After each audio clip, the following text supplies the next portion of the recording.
like to welcome our next speaker to the podium, County Commissioner Precinct 4, Joseph Palacios. Mr. Palacios. Thank you, and welcome again to this year's State of the County. I would have been very pleased to introduce my mentor, my hero, my father, who I just lost a couple years ago.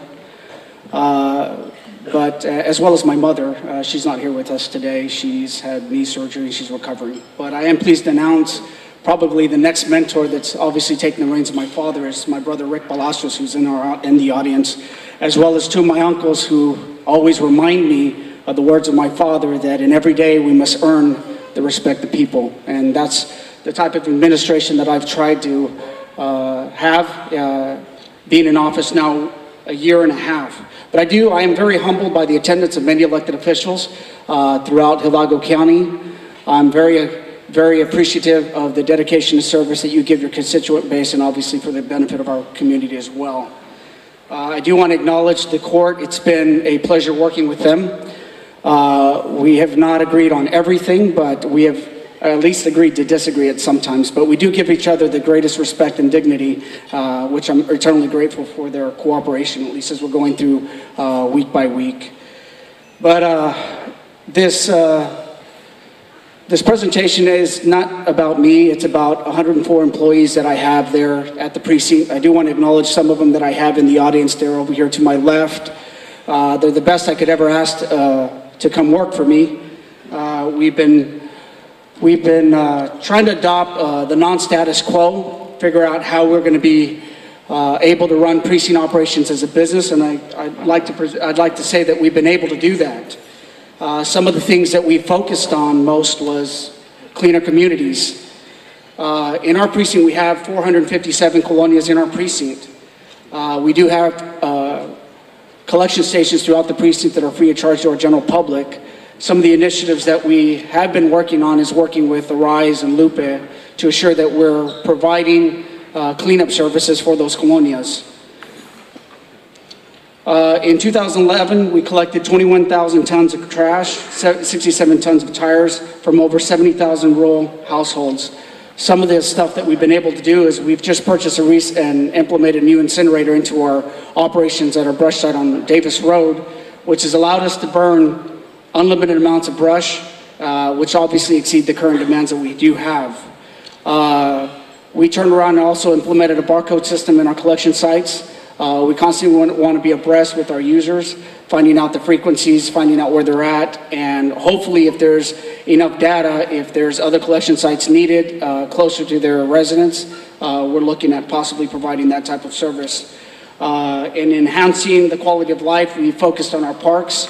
Currently we have one park, but we are looking at developing about 100 additional acres of new parklands in 3 different areas throughout the Precinct 4 area.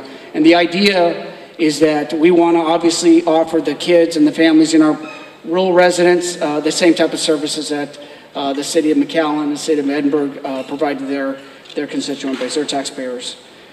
Our main purpose is our road and bridge operation and drainage. We have constructed several miles of newly paved roads.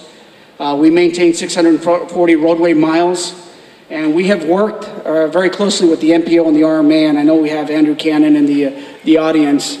Last several years, we've had many projects in the millwork. We've worked diligently with our consulting engineers to bring those projects up to light, bring them up to speed. We're happy to report that we have located construction dollars. 10th Street is one of our projects that we're looking at, pushing from 107 all the way to Monte Cristo Road. Monte Cristo 1925 is another project that we're focused on the east and west corridor to somehow connect the Delta area and onward to Mr. Joel Quintanilla's precinct to offer that east and west corridor to allow traffic to get to the expressway. Owasso Road is our recent project that we've been working with Commissioner Palacios, the city of Edinburgh, the city of FAR, and city of McAllen. We're hoping to expand that corridor and obviously to connect the medical district there with DHR, as well as the commercial property that the city of McAllen has, city of Edinburgh as well. The biggest focal point is obviously figuring out how we're going to leverage our dollars wisely. I did learn something from, before I took office, I've had Tito Palacios as well as the judge try to mentor me and try to keep the right focus on the best, being good financial stewards of our dollar. And I've learned a lot from them, and I appreciate the guidance from them. In regards to mobility, those are our mobility projects. We have worked with the school district, Edinburgh School District. I know they're here. We have the McAllen School District. We've connected 8 different residential areas through the Safe Routes to Schools program, investing about $3 million in sidewalks to allow our kids to walk to school. And we've been able to do that. We're currently doing those projects at this point in time. Probably one of the biggest highlights that we do has been our drainage department. We are a fully fledged, fully staffed drainage department. We have entered into interlocals with several government entities, those are some of which are here today. And we built about $11 million of drainage infrastructure in-house, saving about $5 million worth of tax dollars. The other part of it is that since we've entered into interlocal agreements, we've been able to be revenue generating. We've generated about $1.2 million that has allowed us to use those dollars for more future projects.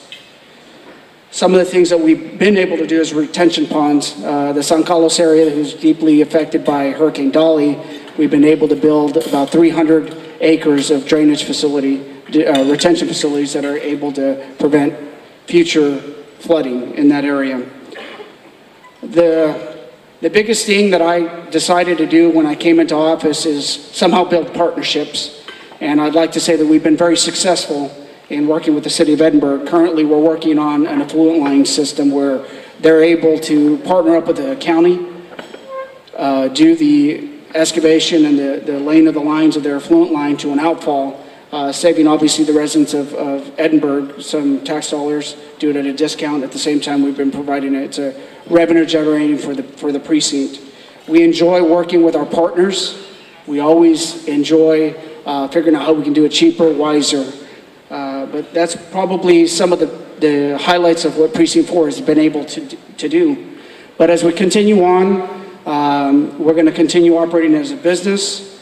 We're going to keep refining our processes. That's the most important part for long-term stability. And obviously, we're always mindful of our public services and figuring out how we can assure that we get the best quality in our service. But I vow to continue working with the Commissioner's Court and always be mindful of the welfare and the well-being of our constituents. And I want to thank you for joining us today. Thank you.